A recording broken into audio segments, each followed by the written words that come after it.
Good afternoon, dear students. In the last presentation of Baker's Yeast production part 1, we discussed about production of Baker's yeast, what are the applications of Baker's yeast and how it is produced, by industrial fermentation process. Wherein we studied that how inoculum buildup of yeast is done and how the nutrients mash of nutrient is prepared, sterilized, fed into the main fermenter, and then fermentation is allowed to proceed for development of yeast cells. Once large mass of yeast cells is produced in the main production fermenter, the whole lot of broth is subjected to centrifugation and separation, so that centrifugation followed by filtration, so that the liquid mass is separated, and what yeast cells we get is called as yeast cream. So to obtain yeast cream, centrifugation of the broth is done followed by filtration. Now the yeast cream can also be directly marketed into large bakeries, or the yeast cream is converted into compressed yeast or active dry yeast. Right. Now how it is converted into compressed yeast? The yeast cream is first passed through rotary vacuum filters. Rotary vacuum filters remove most of the moisture present in the yeast cream, so that the remaining mass contains 30% of solids. It removes most of the moisture, and if you want to produce compressed yeast, then after passing through the rotary vacuum filter, the yeast cream is the rotary vacuum filter is coated with either cornstarch or potato starch, so that it helps in the binding of yeast cell to form pressed cakes. Right. So after filtration, after passing through rotary vacuum filter, the yeast cakes are subjected to pressing. They are subjected to pressing machine, so that we get compressed yeast. Now the yeast cakes, as you can see in this diagram, you can see here, this is the rotary vacuum filter. So it is passed through rotary vacuum filter. On this diagram also shows rotary vacuum filter. This one is also a rotary vacuum filter, which removes most of the moisture, and here the filter is we can coated with cornstarch or potato starch, so that the yeast cells bind each other, and then the yeast cells are passed through an extruder and then through a blending machine, where it is blended so that it develops aroma and a good texture. Then it may be treated with emulsifiers, so emulsifiers like phospholipids and all, lecithins and all, so that a light color and a proper texture of a good quality yeast press cake is obtained. It may also be treated with plasticizer, which helps in binding or easy formation of press cakes. So as you can see in this diagram, it is first passed through a rotary vacuum filter, and then after which it may be blended to develop aroma and color with emulsifiers, then treated with plasticizers, and then passed through a machine which compresses the yeast and converts it into press cake. So you can see here, so these press cakes are then cut into blocks of desired size. So the blocks of desired thickness of compressed yeast are produced, and then they can be packed, stored in refrigerator, because compressed yeast contains moisture, so it has to be stored in refrigerator, and then it can be marketed into the bakeries. Now if we want to produce compressed convert the yeast cream into active dry yeast, and in that case, after passing through the rotary vacuum filter, it is then passed into again you can say a machine, extruder machine, which dries it more, which further dries it, and then from the extruder machine it goes into a granulator machine. So that the last diagram is of active dry yeast.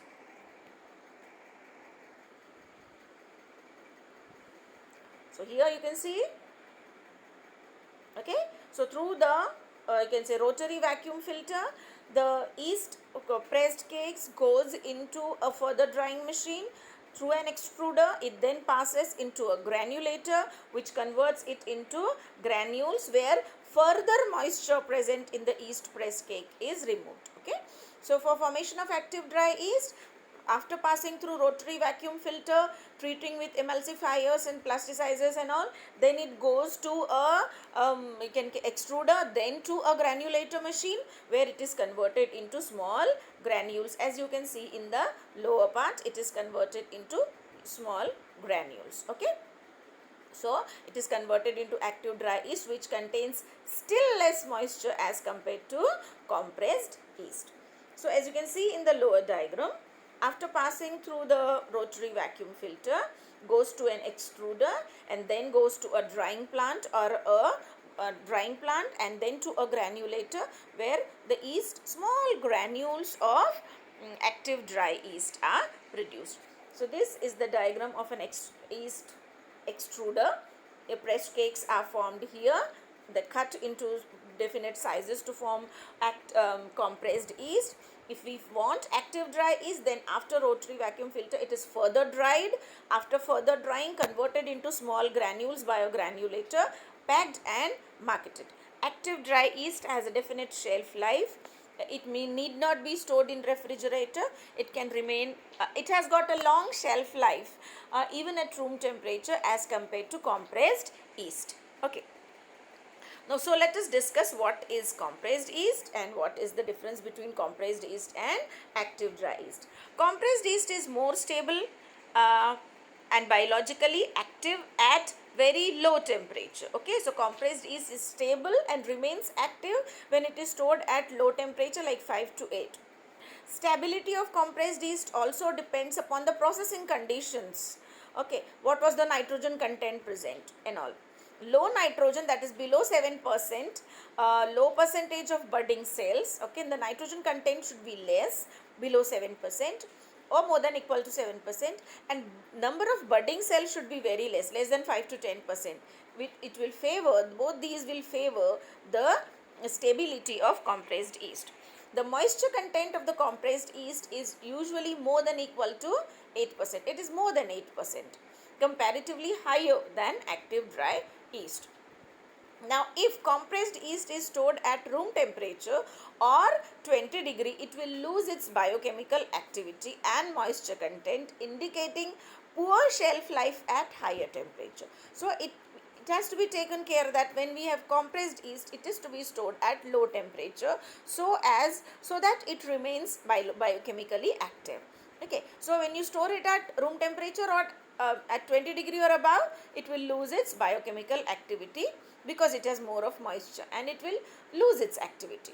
Okay, so storage at 20 degree leads to death of 10% of the cells, yeast cells present in compressed yeast in 16 days. So we have to take care that compressed yeast should be stored at low temperature. Now, what is active dry yeast? As I told you, further moisture present in the yeast is reduced. Further drying after, you can say, passing through vacuum filter also and passing through extruder, which helps in forming compressed yeast, further moisture is removed. Okay, we reduce the moisture and convert it into granules. So, active dry yeast is dehydrated viable yeast cells. Active dry yeast are dehydrated viable. Viable means they are living yeast cells. Dehydration can be done by using continuous belt tunnel dryer, airlift or fluidized bed dryer. Okay, so continuous belt tunnel dryer, then granulator, formation of granules, or we can also use airlift or fluidized bed dryer. The moisture content of active dry yeast is usually below 8%. Okay, moisture content is below 8%, and okay, and for compressed yeast it is more than 8%. Okay, so active dry yeast has moisture below 8%, hence has a longer shelf life even at ordinary room temperature. Active dry yeast possesses stable biochemical activities, and hence in recent years active dry yeast has largely replaced the compressed yeast in consumer market and institutional market, where storage stability may not be so you can say prompt. Okay, where a cold storage may not be so prompt or may not be so maintained. In that case, in institutional studies or in consumer market like household, we prefer using active dry yeast. But active dry yeast has not replaced compressed yeast in many wholesale bakery operation, at least in the areas where refrigeration facility is very good. If you have good refrigeration facilities, nothing like compressed yeast, it will give best results. Okay, so in large bakeries or in wholesale bakeries, even today compressed yeast is used. They do not prefer using active dry yeast. Okay, so this is the method of drying. It is a continuous belt tunnel dryer used for drying of yeast pressed cakes so that active dry yeast can be formed. So A in this figure, can say depicts the oscillating feeder. So it's a feeder, it's continuously oscillating, and through which the yeast press cakes are passed inside. Then there is a feeder belt where we have shown by B, it's a feeder belt. So this A is the rotating oscillator, we feed it, and B is the feeder belt from where it goes to C. There is an endless wire mesh. 1, 2, 3, 1, 2, 3, 4. These are all the drying chambers. Okay. So through these endless wire belts, the yeast press cakes goes, okay, from here the yeast press cake, this is the oscillating, you can say, feeder, we feed it. This is the feeder belt from where it comes to C. This is an endless wire belt. From here it goes to chamber 1, then chamber 2, 3, 4, and then passes out. Okay, it goes out. So all these chamber 1, 2, 3, 4 are drying chambers. Now the arrows indicate the direction of air flow. So air flows how? Okay, and dry air converts it into active dry yeast. So this way it will pass. Okay, so feeding, it will pass like this, and active dry yeast will be formed, right? So the belt will rotate again, and again yeast press cakes will come through, they will be coming into the chambers where they will be dried, and then active dry yeast will be collected from the last part where it will be converted into granules. These dryers are widely used for commercial production of active dry yeast. In this method of drying, long strands of press cakes are deposited on the wire mesh, the mesh belt screen, the mesh screen of the endless belt. The belt carries the yeast through several drying chambers, or which we call as tunnels, in which the airflow is directed through yeast bed alternatively in upward and downward direction. Okay, the drying time may vary from 2 to 4 hours, and the inside temperature may range from 28 to 42 degree Celsius. Okay, so the yeast passes through the chambers like this. So there are alternating